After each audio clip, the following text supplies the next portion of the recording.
నన్ను చూసి ఎడవకురా అంటూ లారీల వెనక స్లోగన్లను చూసే ఉంటారు. ఇప్పుడు చంద్రబాబు నాయుడు కూడా అటువంటి బోర్డే పెట్టుకుని తిరిగే పరిస్థితి వచ్చిందా? ఇన్నాళ్ళు వివిధ వాదనలను నెత్తిన పెట్టుకొని హోరాహోరీగా పోరాడిన ఈయన భవిష్యత్ ఏంటి? ఈయన ఆలోచనలు ఏ విధంగా ఉన్నాయి? ప్రజలకిచ్చిన హామీలను నిలబెట్టుకోగలరా?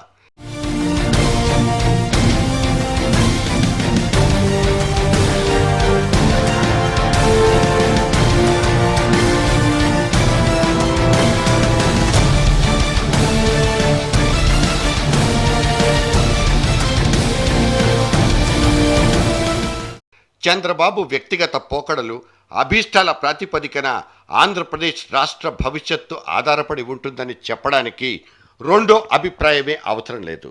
వివేచన, విజ్ఞత, పరిస్థితులకు అనుగుణంగా వ్యూహాత్మకంగా వ్యవహరిస్తూ ముందుకెళ్లడమే ఆయన ముందున్న తక్షణ కర్తవ్యం. ఎన్నికల ఫలితాలు వెలువడ్డ తర్వాత 2 రోజుల నుంచి ఆయన నోటి నుంచి రాలిపడ్డ మాటల ఆధారంగా విశ్లేషించుకుంటున్న ఈ కథనాన్ని మీ ముందు పెడుతున్నాం.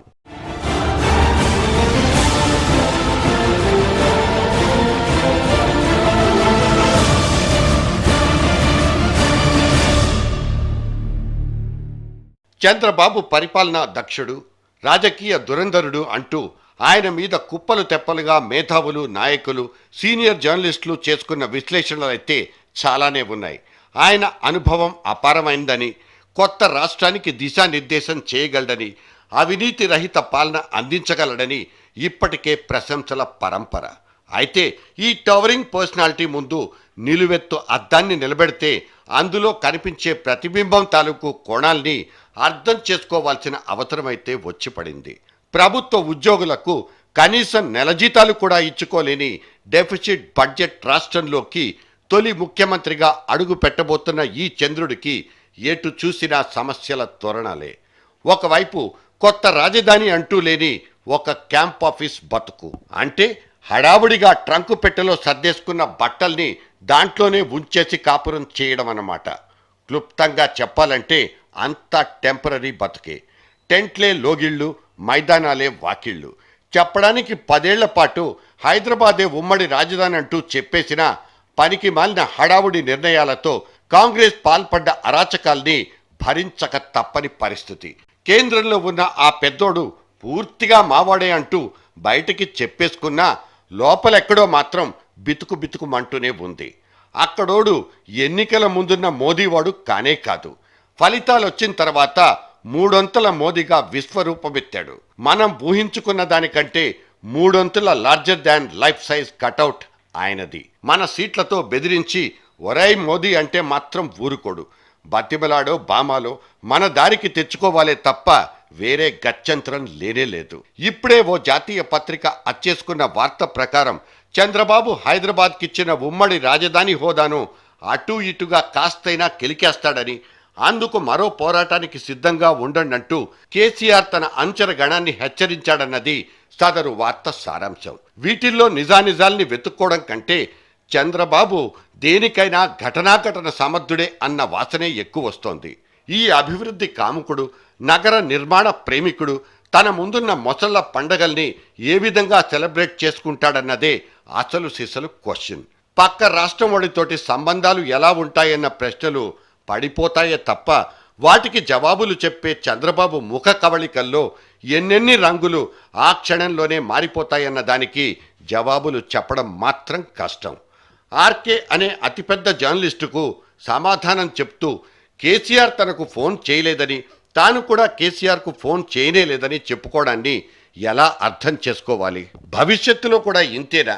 చంద్రబాబు అంతటి దుస్సాహసానికి పాల్పడిపోతాడని అనుకోలేం గాని ఈ ఎడముఖం పెడమొహాల పట్టింపు ధోరణుల్ని విడిచిపెట్టక తప్పదు. గతంలో తన మీద యుద్ధం చేసి పార్టీ వదిలెళ్లిపోయి ఒక ప్రత్యేక ఉద్యమ నాయకుడి అవతారం ఎత్తి కాంగ్రెస్తో కలిసి చివరాఖరికి తన టెంటునే ఊడబిక్కడానికి కారణమైన అదే కేసీఆర్తో 2009లో చేతులు కలిపి గ్రూప్ ఫోటో దిగలేదా? ఇప్పుడు కొత్తగా మారిన యూజర్ నేమ్స్, పాస్వర్డ్లు ఏమున్నాయి గనక పక్కోడన్న తర్వాత చుట్టపు చూపులు, పరామర్శలు గట్రా తప్పవు కదా.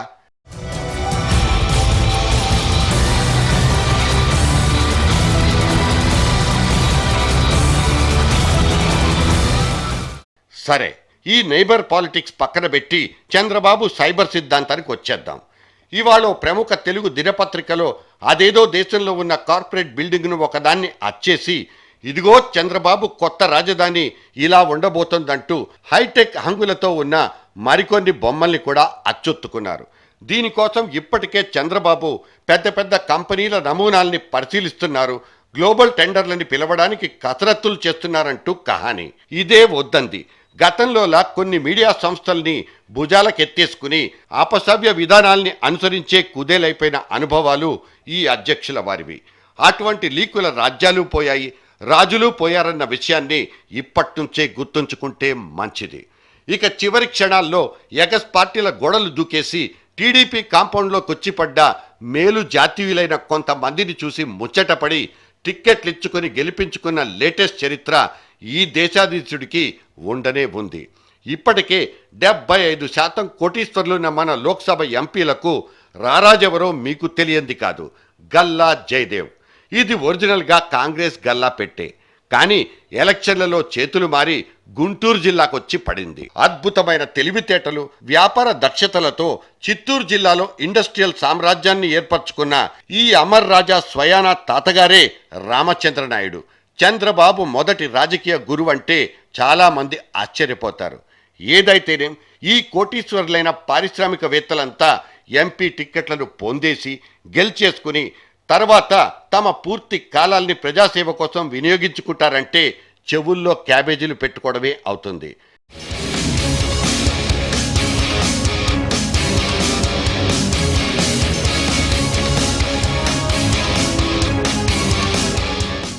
వ్యాపారాల్లో రాజకీయాలు కూడా 50-60% పార్ట్నర్షిప్లు పొందేసి చాలా కాలమే అయ్యింది.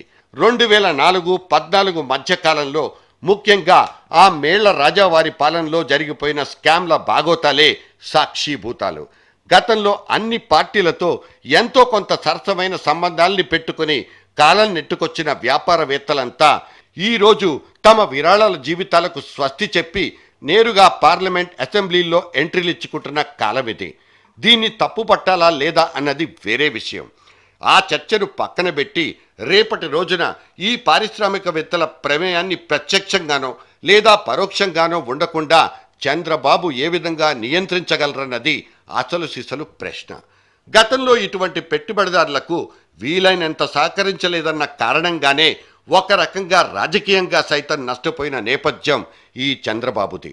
మారిన పరిస్థితుల్లో ఆయన విజన్ 2019 ఏ విధంగా ఉండబోతోందన్నది ముఖ్యమైన సమస్య.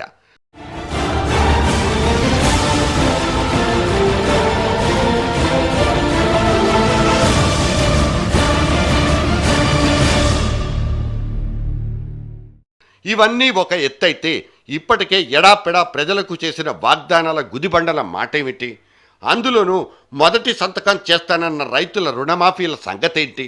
వాటి బరువు, ఖర్చు, ఎన్ని నోట్ల కట్టలవుతాయో, ఏ అంకెల పక్కన ఎన్నెన్ని సున్నాలు వచ్చి చేరతాయో ఆయనకే తెలియాలి. గతంలో ఇటువంటి పిచ్చి పిచ్చి పథకాల హామీలకు ఓ మేళరాజా చేసిన పుణ్యానికి ఇప్పటికీ సగటు ట్యాక్స్ పేయర్ ఇంకా తన నడ్డి మీద తన్నించుకుంటూనే ఉన్నాడు. చంద్రబాబు సమర్థుడు, అనుభవజ్ఞుడు అనడంలో సందేహాలేవీ లేవు. కానీ ఆయన ఏదో జేబుల నుంచి ఒక అద్భుత దీపాన్ని తీసి దాన్ని నిమిరేసి చేత్తో ఒక్కసారి తడివేసి అమాంతం ప్రత్యక్షమయ్యే వరాల సైతానికి ఆర్డర్లు ఇచ్చేస్తాడని, అందరినీ ఆదుకుంటాడని ఆశలు పెట్టేసుకున్న 50 మంది ప్రజలకు ఇందు మూలంగా తెలియజేసుకుంటున్నదేమనగా వెయిట్ అండ్ వాచ్.